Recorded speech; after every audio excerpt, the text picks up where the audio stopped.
ஏன்பா சப்ளையர் யாருப்பா? நான் தான் சப்ளையர். என்னப்பா வேணும்? இந்த ஹோட்டல்ல குடுக்குறியா? காலையில என்ன விளையாட்டு காட்டுறாங்க? ஏ சொம்பு மூஞ்சி, நீ சாப்பிடுறதுக்கு வந்து ஹோட்டல்ல வேலை பேச வந்தியா? ஆக்கு வேலை பேச வரல, சாப்பிட வந்தோம். எனக்கு ஒரு நெய் ரோஸ்ட், அவங்க ரெண்டு பேருக்கு அஞ்சு பரோட்டா. சொல்லியாச்சுல, ஏன் நிக்கிற? அவங்க சைடு மூஞ்சி போய் எடுத்து வா. இன்னும் 3 வாண்டுக்கு ரொம்ப ஓவரா பண்ணுதுங்க. இரு எடுத்துன்னு வரேன்.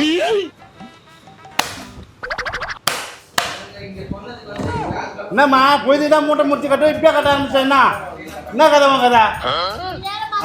சாப்பிட ஒருத்த வந்துடா, கொஞ்சம் மரியாதை இல்லாம பேசிக்கிறான். என்ன நீ யாரு வந்து அவன் பைத்தியக்காரன்? பைத்தியக்காரனுங்க இல்ல மாஸ்டர், அது காரியக்காரங்க. 3 சில்லு வந்துக்குதுங்க. அதுதான் இப்படி மரியாதை இல்லாம பேசிக்கிறீங்க. சரி விடுமா, நமக்கு தேவை வியாபாரம் ஆகணும், நமக்கு தேவை துட்டு, அவ்வளோதான் விடு. சொல்றேன் மாஸ்டர், நானும் இவ்வளவு பொறுமையா இருக்கிறேன். இப்படி பேசுது நீ பரோட்டா முன்னாடி கேட்ட பரோட்டாவே வந்துச்சு. முன்னாடி கேட்ட நேரா சொல்லியே. தோசை எப்பமா வரும்? தோசை போட்டுக்கிறாங்க. வரும் வெயிட் பண்ணு. தோசை வரும் 1 ஹவரா சொல்லிட்டு இருக்கானா, தோசை வர மாதிரியே இல்லையேம்மா. ஏமா தோசை கல்லு ஊத்தி சுட வேணவா? வெறும் மாவா எடுத்துட்டு வந்து ஊத்துறேன், துன்றியா? அம்மா சின்ன பொண்ணு ஏதோ தெரியாம பேசிச்சுமா. போய் தோசை மட்டும் எடுத்துருவாங்க. அந்த பயம் இருக்கட்டும். சாப்பாடு வந்து எடுத்த சாப்பாடு மட்டும் தான் கேட்கணும். அதிக பிரச்சனை தரமா பேசக்கூடாது. அதிகமா பேசினா கூட நேற்று நீ மாஸ்டர் என்ன தோசை சுட்டீங்களா இல்லையா? அதுக்கு தொல்லை எனக்கு தாங்க முடியல. என்னம்மா தோசை சும்மா கொடுமா போட்டா சொல்லுங்க மாஸ்டர். இந்தாம்மா நீ கேட்டு நெய் ரோஸ்ட்டு.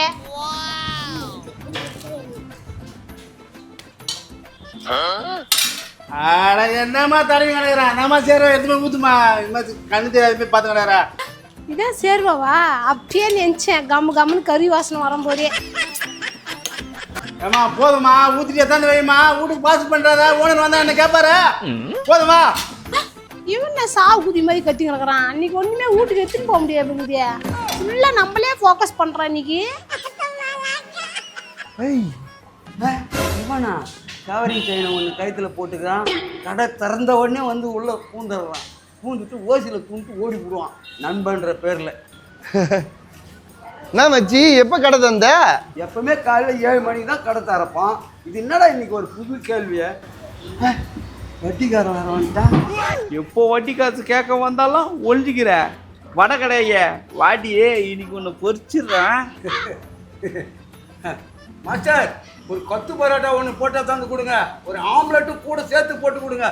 உட்காந்து சாப்பிட்டேன் புள்ள. ஏய் யாருக்கு யாரா புள்ள? அட புள்ள போச்சு. உஷாராயிட்டானே.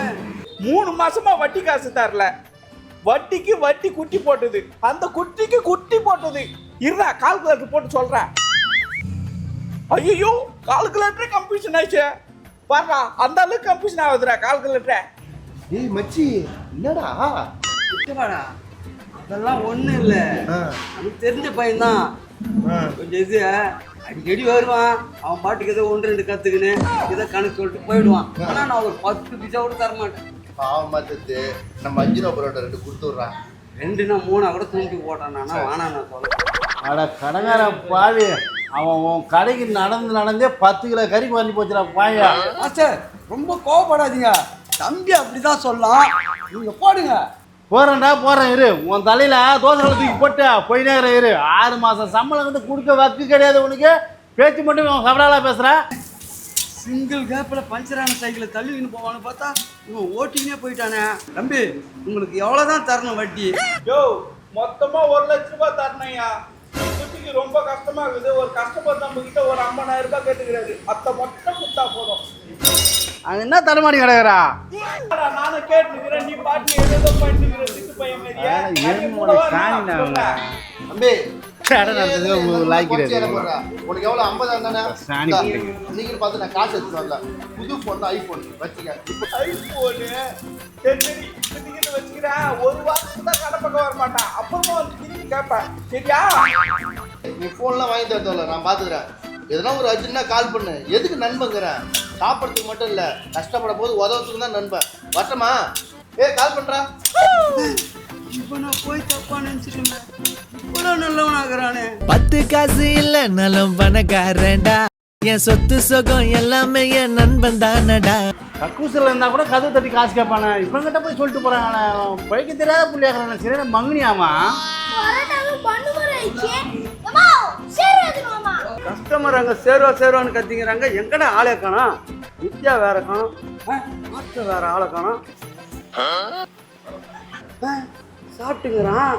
இவனை நம்ம எதுனா சொன்னோம்னாக்கா சம்பளம் கேட்பான். நம்மளே சேருவாக்குமா ஊற்றிடுவோம். இருக்கு தம்பி, இந்த எத்தனை வந்துடுற சேருவாவ. கோவப்படாதீங்க தம்பி, நான் தான் ஓனரு. நானே சேருவா ஊற்றுறேன், சாப்பிடுங்க.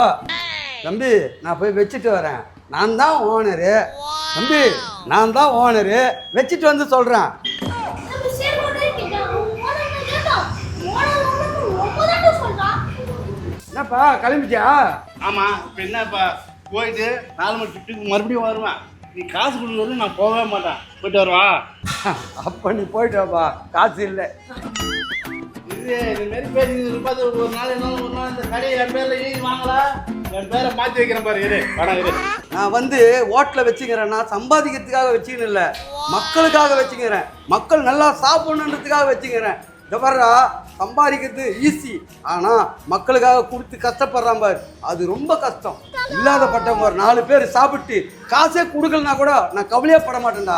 நான் நல்லா இருக்கிறேனோ இல்லையோ, என் பிள்ளைங்க நல்லா இருக்கேன்டா. போடா போடா, டேய் புண்ணாக்கு போடா. தம்பி சாப்பிட்டீங்களா? காசு கொடுத்துட்டு போங்கப்பா.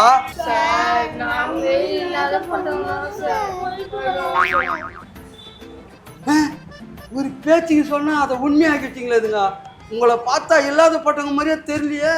டேய் குட்டீஸ், நில்லுங்கடா.